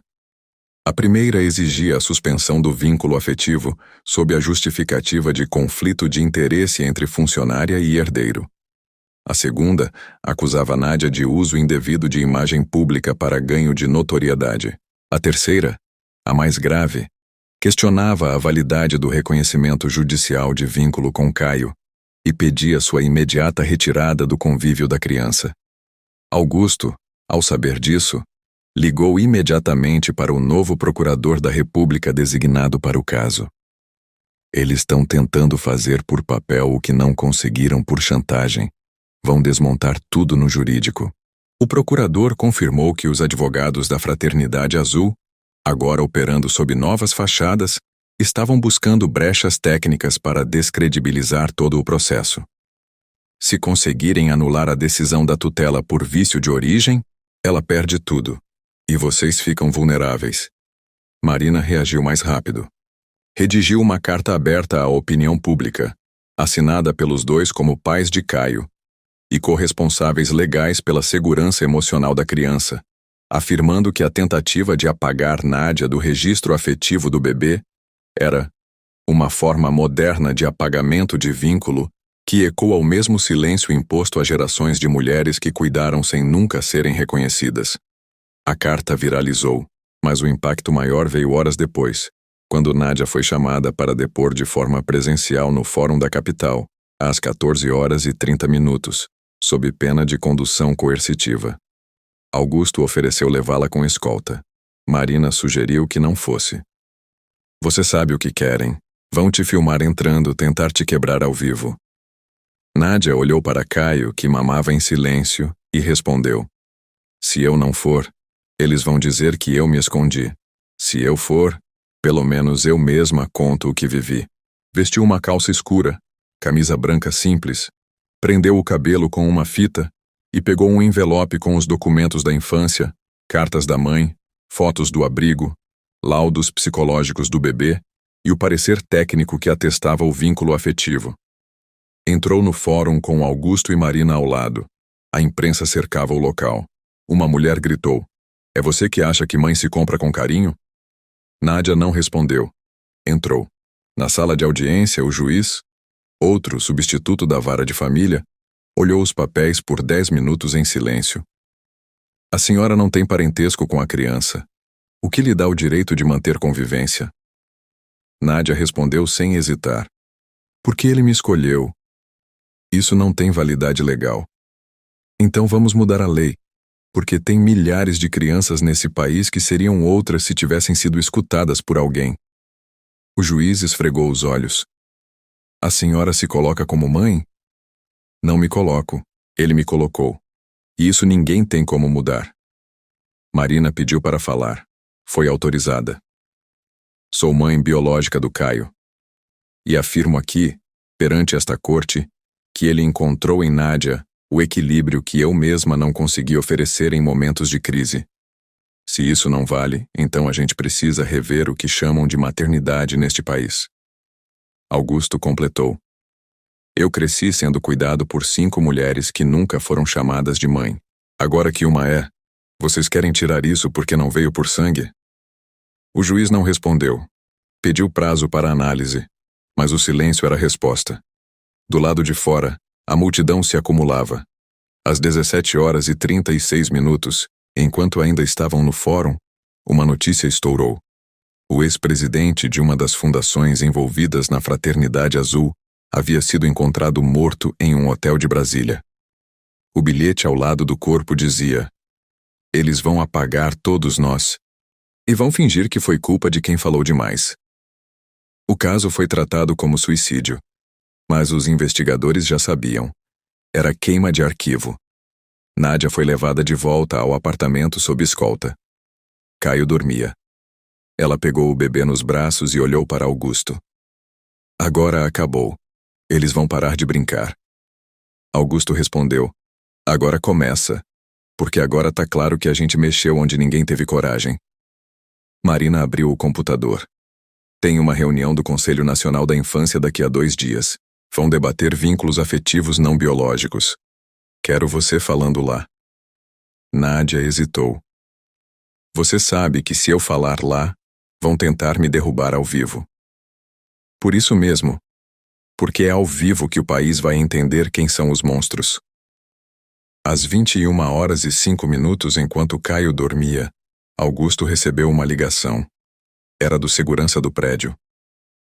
Tem um homem no estacionamento subterrâneo. Diz que conhece a senhora Nádia. Se recusa a sair.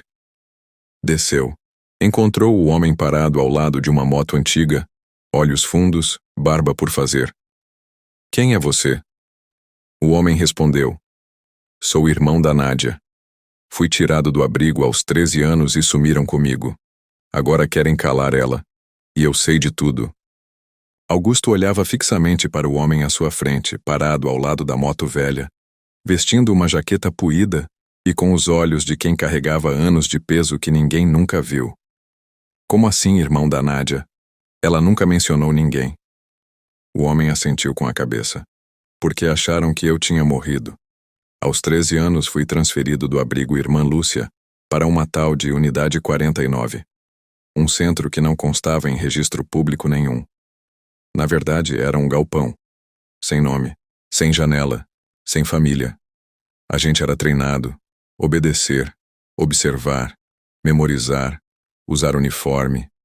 Eles diziam que iam fazer da gente funcionários exemplares, mas era muito mais. Era um centro de formação da Fraternidade Azul. Augusto deu um passo para trás. Você está dizendo que preparavam crianças para se infiltrarem nas casas de famílias ricas? Não só. Eles ensinavam a não sentir, a obedecer sem reagir, a falar só quando mandado. E quando você crescia, te davam uma nova identidade e te mandavam para alguma mansão, empresa ou gabinete. Como motorista, jardineiro, cuidador, eu fui enviado para a casa de um juiz federal aos 17 anos. Fiquei lá 6 anos.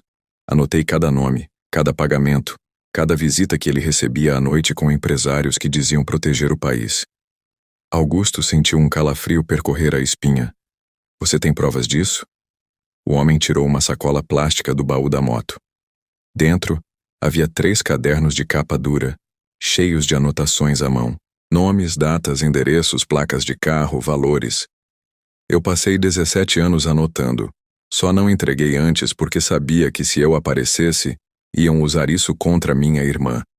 Mas agora que vi ela falando, que vi que o país está ouvindo, eu não posso mais me calar. Augusto pegou os cadernos com as mãos tremendo.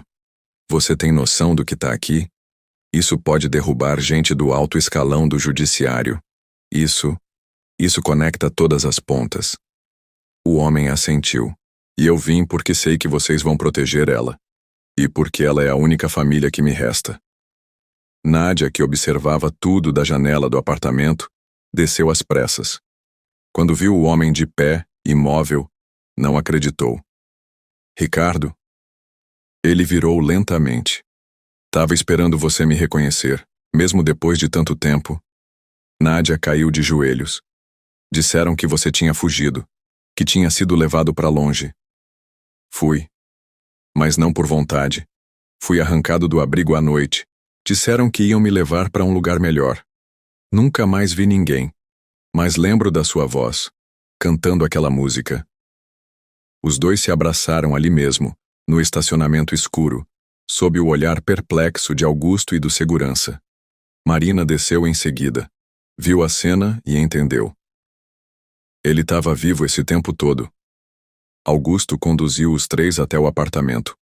Colocou os cadernos sobre a mesa. Acionou os federais que acompanhavam o caso e pediu reunião urgente com o Ministério Público. Às 11h18, os promotores recebiam uma cópia digitalizada das anotações. O conteúdo era devastador. Mais de 300 nomes citados em relatos de encontros, acordos, transferências, reuniões secretas.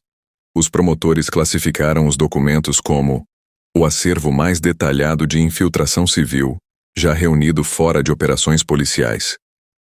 Às 13h, o nome de Ricardo Vieira foi incluído no programa de proteção de testemunhas.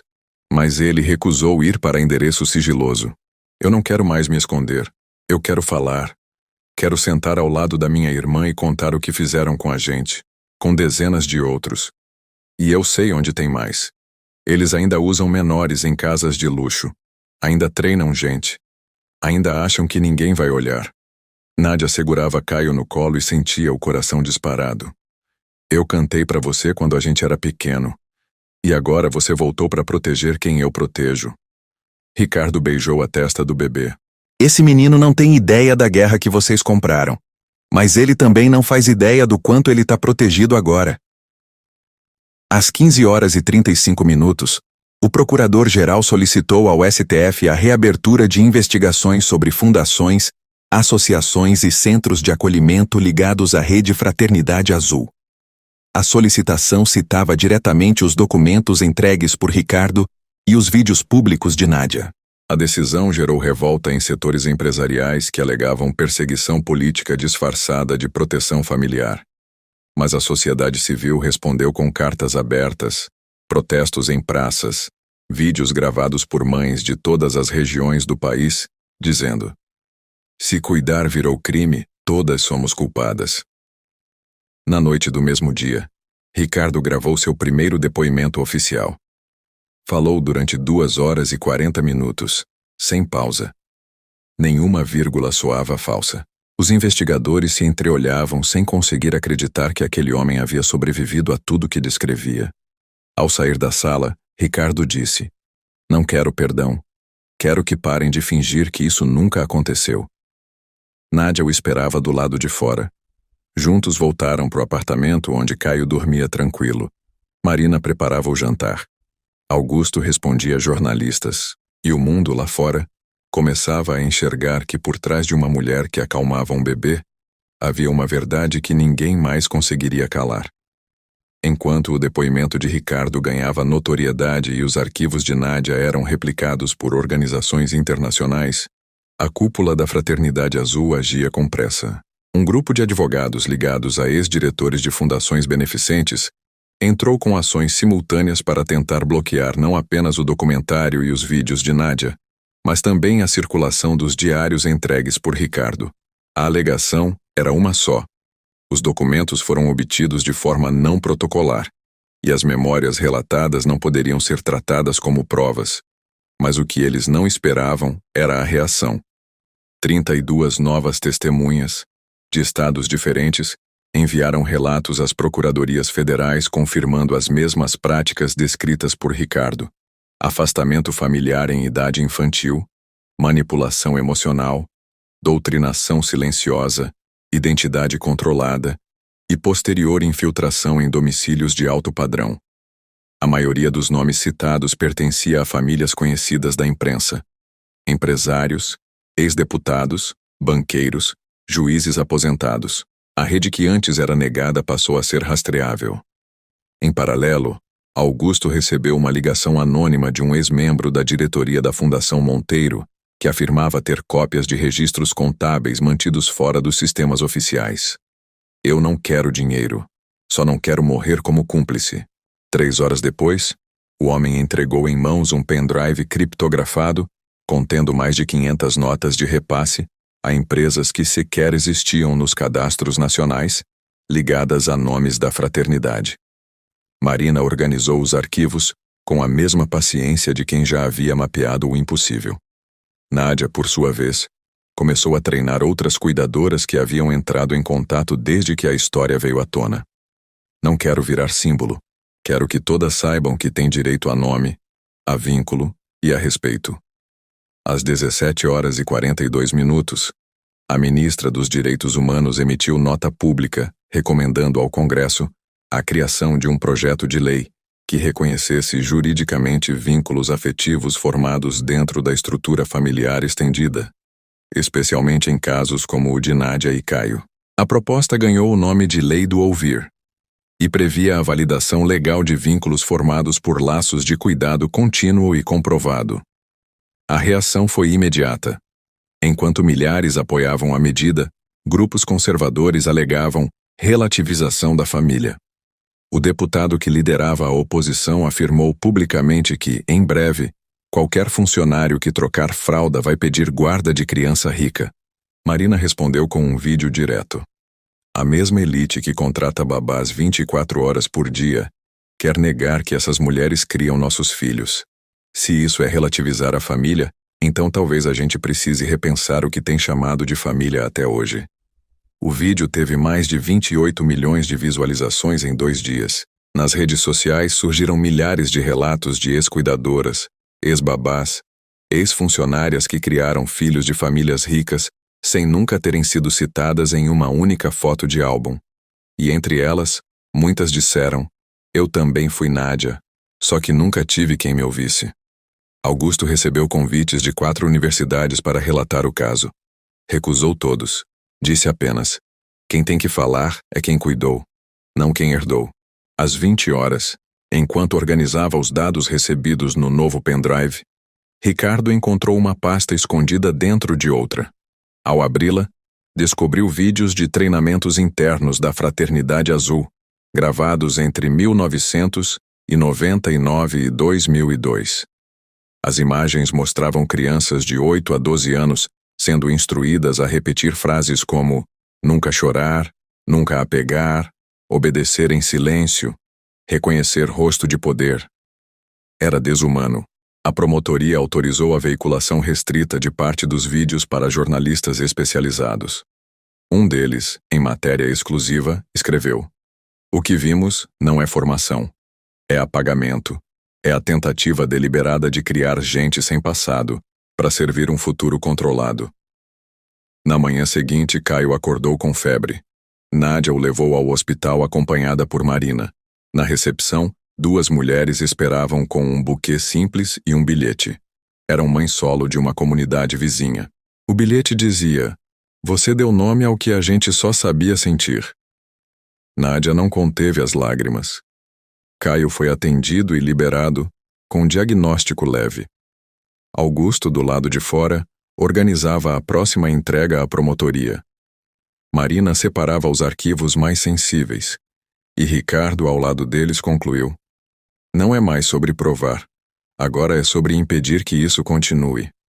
E quando todos achavam que o ciclo estava perto do fim, o telefone fixo da casa tocou. Augusto atendeu. A voz era metálica, filtrada. Vocês abriram uma porta, mas ainda não entenderam o tamanho do que está atrás dela. A criança é só a ponta. O alvo real é quem ousa escutar.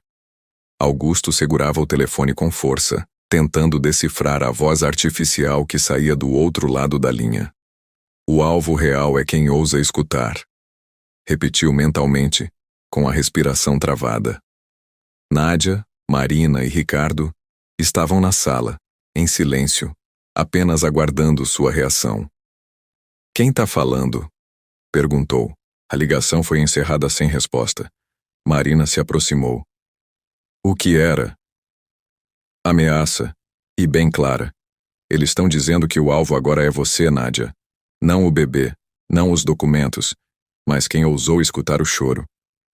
Nádia fechou os olhos por alguns segundos, depois respondeu. Então, finalmente, eles entenderam que escutar é o que mais assusta. No mesmo dia, às 10h34, a Promotoria Federal protocolou o primeiro pedido de prisão preventiva contra 3 diretores da antiga Fundação Mão Aberta, apontada como um dos núcleos principais de recrutamento da Fraternidade Azul. Os nomes vinham sendo citados nos diários de Ricardo, nas cartas encontradas por Marina e nos e-mails criptografados liberados por Augusto. O país assistia a um processo judicial sem precedentes. Famílias tradicionais envolvidas em crimes silenciosos, executados com aparência de filantropia e amor ao próximo. Às 11h, um portal de extrema-direita publicou uma matéria dizendo que Nádia era financiada por um grupo internacional para desestabilizar famílias conservadoras. A matéria usava trechos editados de vídeos, frases fora de contexto, fotos antigas dela ainda no abrigo.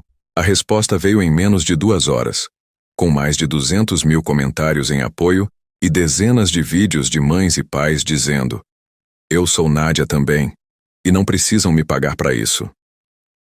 Às 14h, Ricardo foi chamado a uma nova rodada de depoimentos.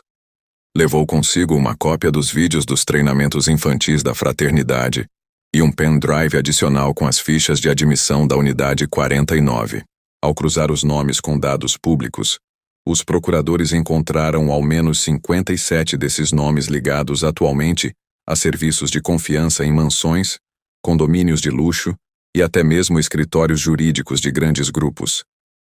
Era a confirmação de que o esquema nunca havia cessado, apenas evoluído. Às 17h, Marina recebeu uma visita inesperada. Uma mulher, cerca de 50 anos, magra, óculos escuros, dizendo-se ex-funcionária da avó de Augusto. "Eu vim porque sei o que vocês estão enfrentando. E porque eu também guardei coisa que ninguém quis ver. Tenho diários da época em que a fraternidade ainda usava outro nome. Chamava-se Fundação Voz Silenciada. Operava desde 1969. Eles só mudaram a fachada, mas nunca mudaram o plano." A mulher entregou uma caixa com 7 cadernos manuscritos e desapareceu sem deixar contato. Marina trancou os arquivos no cofre e iniciou a digitalização com a ajuda de Ricardo. Enquanto isso, Nádia escrevia à mão um relato pessoal destinado ao Conselho Nacional da Infância.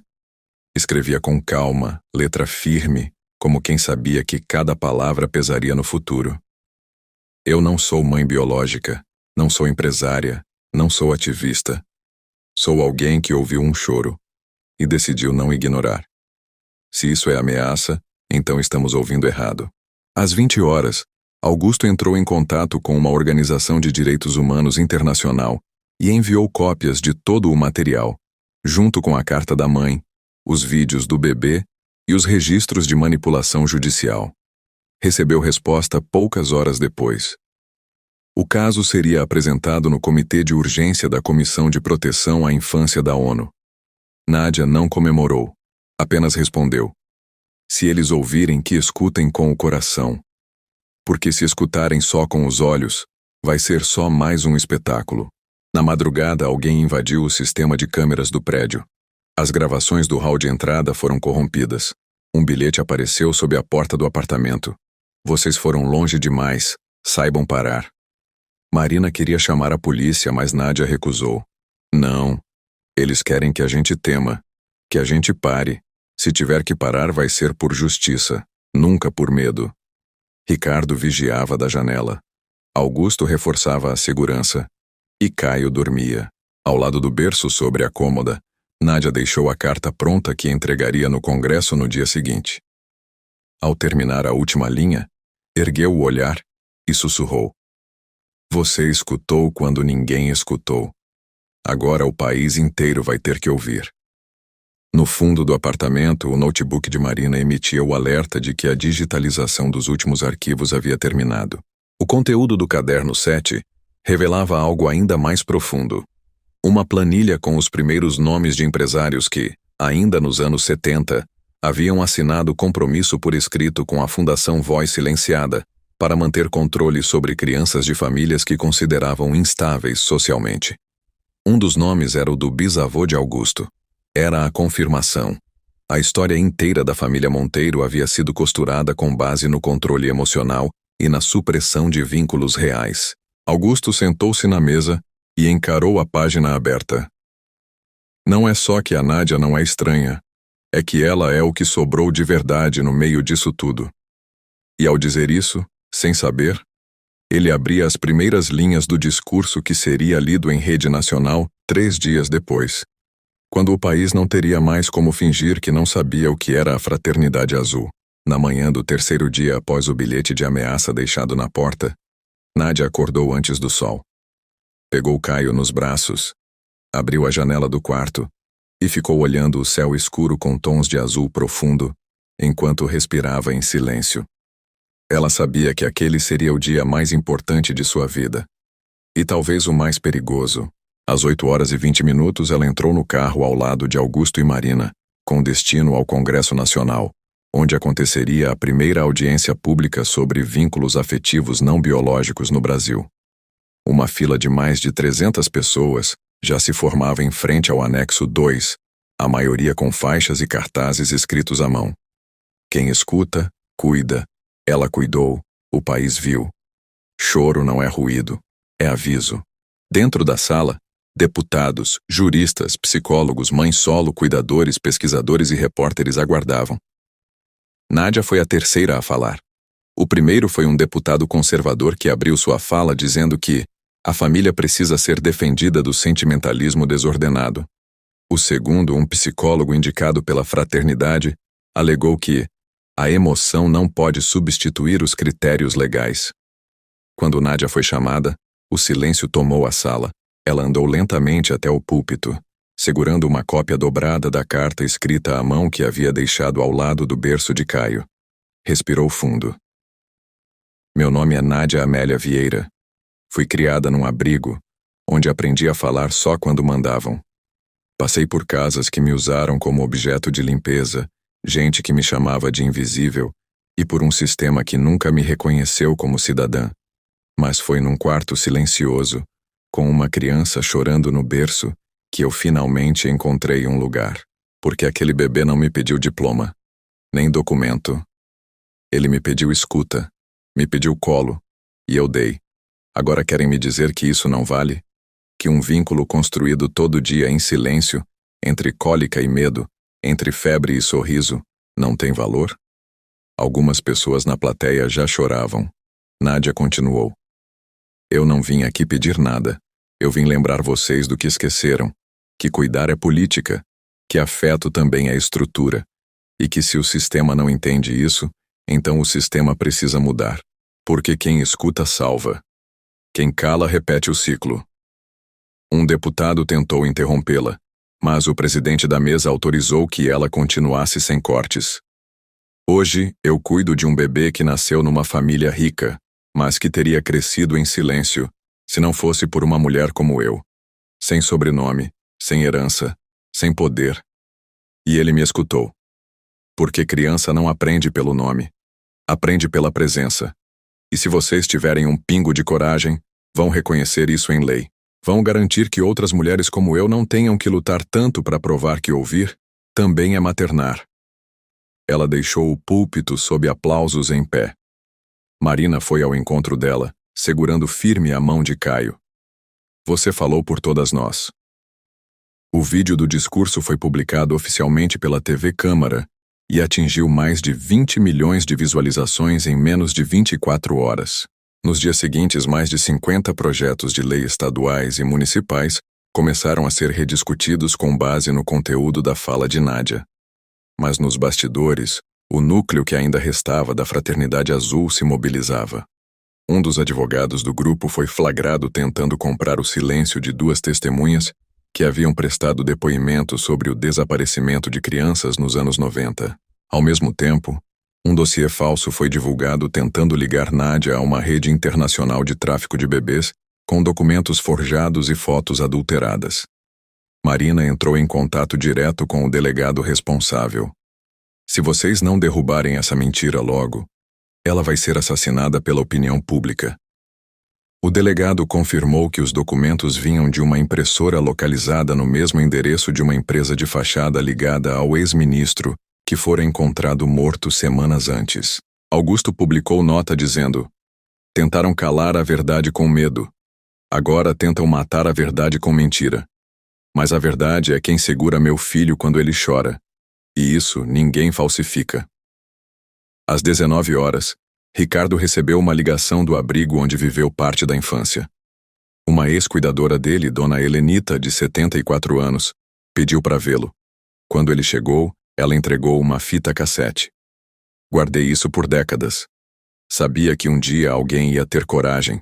Era uma gravação de uma reunião da antiga Fundação Voz Silenciada, onde nomes conhecidos da elite conversavam sobre preparar emocionalmente as futuras gerações da elite através do controle de vínculos externos.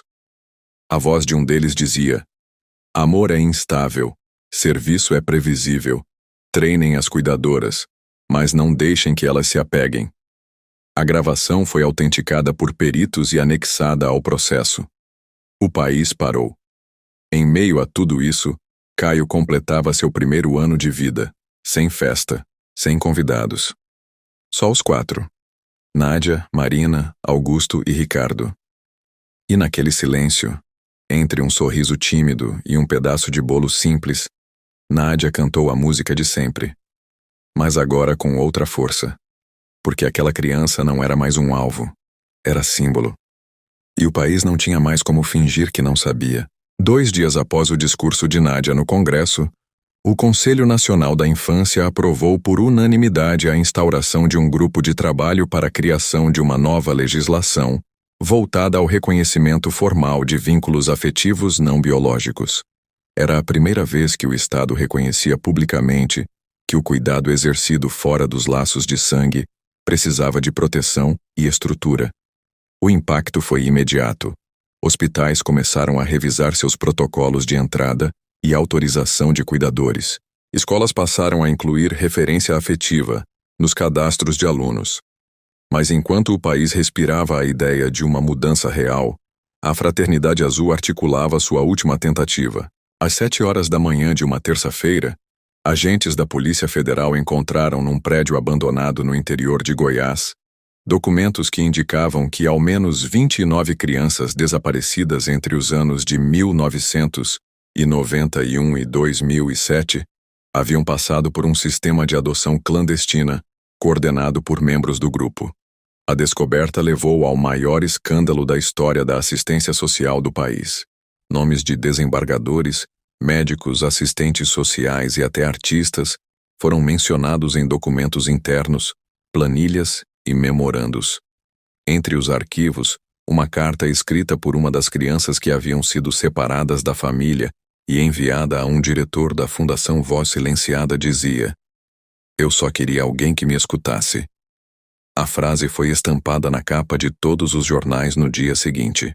Nádia, Marina e Augusto foram convidados a participar de um evento emergencial da ONU, com foco em infância e reparação institucional. O convite não era apenas simbólico, era um reconhecimento. No evento, Nádia falou em nome de milhares. "O que aconteceu comigo não foi erro, foi política. Decidir quem escuta e quem cala sempre foi ferramenta de poder. E por décadas, mulheres como eu fomos tratadas como extensões da mobília. Mas nós éramos o centro, porque quem cuida, sustenta. E quem sustenta tem direito de ser reconhecido." Após a fala, uma moção foi assinada por 27 países exigindo investigação sobre redes privadas de controle infantil disfarçadas de assistência. O Brasil se tornava, sem querer, referência em como desmontar o silêncio. Enquanto isso, no país, a Promotoria Geral requereu a federalização de todos os processos ligados à Fraternidade Azul, garantindo que nenhum deles fosse julgado nas comarcas onde atuavam os réus. A estrutura começava a desmoronar. Às 16 horas, Marina publicou um vídeo com Augusto e Nádia em casa, sentados à mesa, com Caio no colo. Marina falava olhando direto para a câmera. Não somos exceção, somos só os primeiros a falar em voz alta. O vídeo foi compartilhado por celebridades, educadores, médicos, mães e cuidadores. A frase virou lema. E a verdade é que o Brasil não queria mais voltar a fingir. Enquanto isso, Ricardo, agora oficialmente protegido e com identidade pública, liderava um projeto nacional de mapeamento de sobreviventes de instituições clandestinas. Já haviam identificado mais de 140 pessoas, todas com relatos semelhantes de controle emocional, doutrinação afetiva e treinamento silencioso para serviços de confiança.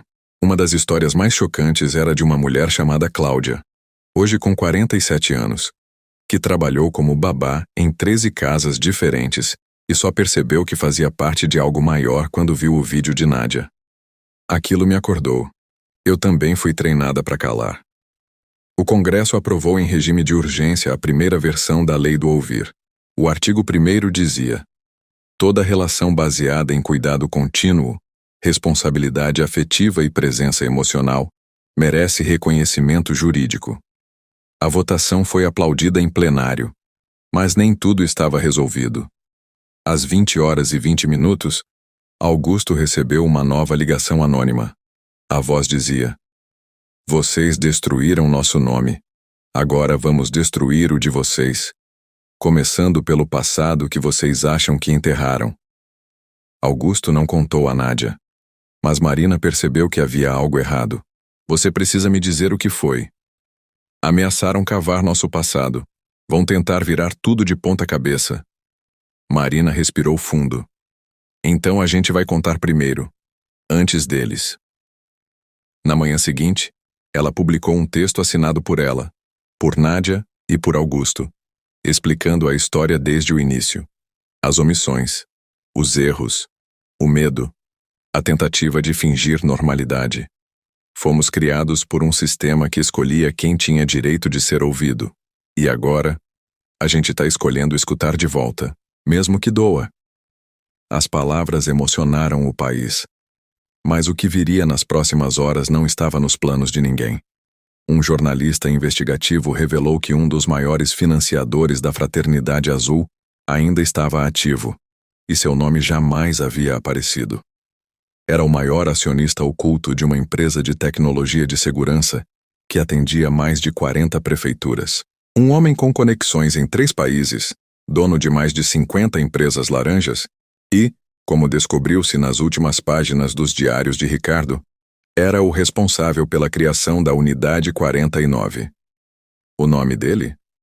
Osvaldo Monteiro, bisavô de Augusto. Ao saber, Augusto deixou o jornal cair no chão. Sentou-se, sem dizer nada. Marina caminhou até ele. A gente não escolheu isso, mas a gente pode ser o fim disso.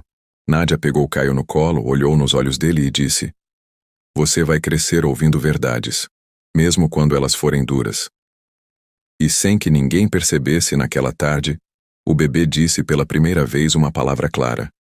Apontou o dedo e disse: mãe. Nádia não conteve o choro. Augusto se levantou. Marina o abraçou. Ricardo sorriu. E o país inteiro, por um instante, escutou algo que não podia ser apagado.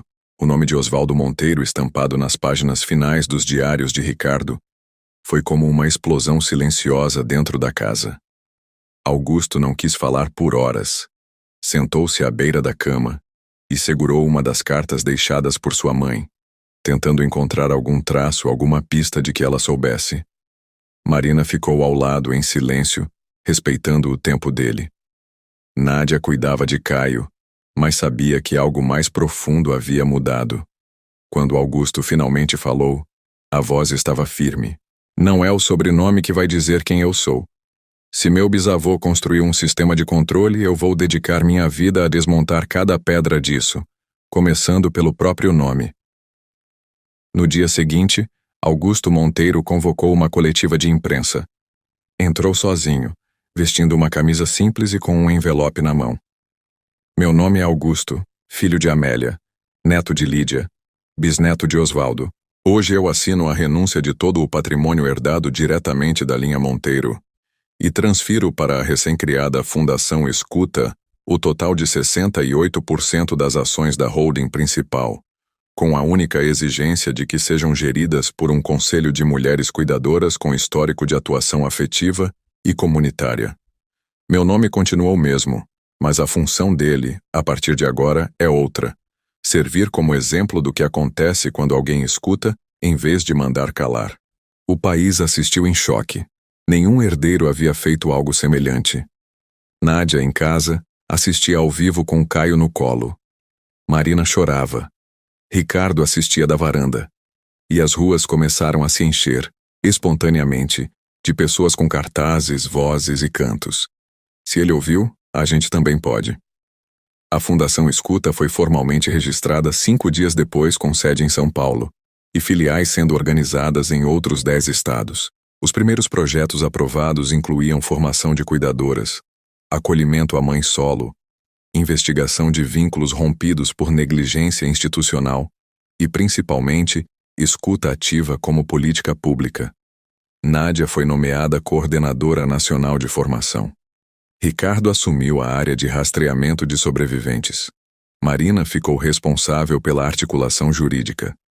Augusto se retirou da gestão, mas seguiu como conselheiro técnico. E Caio, agora com 1 ano e 2 meses, era a imagem mais replicada em toda a imprensa. Um bebê no colo de uma mulher que antes ninguém via, agora símbolo de um país que enfim começava a escutar. A Fraternidade Azul teve os últimos membros identificados e presos. Mais de 209 ações corriam na justiça, com chances reais de condenação. E nos registros oficiais, pela primeira vez na história do país, um bebê constava como vinculado afetivamente a uma mulher fora do núcleo familiar biológico, com direitos integrais reconhecidos. Nádia recebeu a certidão do vínculo numa sala simples, ao lado de Marina e Augusto. Quando pegou o papel, leu em voz alta. Referente à criança Caio Monteiro, registra-se como vínculo materno afetivo primário, Nádia Amélia Vieira. Ela sorriu com os olhos marejados e sussurrou: "Agora tá escrito." Augusto respondeu: "Sempre esteve." Marina abraçou os dois. Ricardo entrou na sala com uma notícia. "Recebemos confirmação de mais 40 sobreviventes da unidade 49. Estão vivos e querem falar." Nádia se levantou, segurando o documento nas mãos. "Então agora é nossa vez de escutar." O Brasil mudava. Não por decreto, mas por escuta, por coragem, por vínculo. E por uma mulher que ouviu um choro numa madrugada qualquer e decidiu, com o peito aberto, que aquilo não era ruído, era chamado. E ela atendeu. Se você chegou até aqui, deixa um comentário contando o que achou. Sua opinião é muito importante para nós. Compartilha esse vídeo com seus amigos e familiares. E não esquece de se inscrever no canal e ativar o sininho para não perder nenhum dos nossos novos conteúdos. Cada like, comentário e compartilhamento nos ajuda a continuar criando conteúdos incríveis para vocês.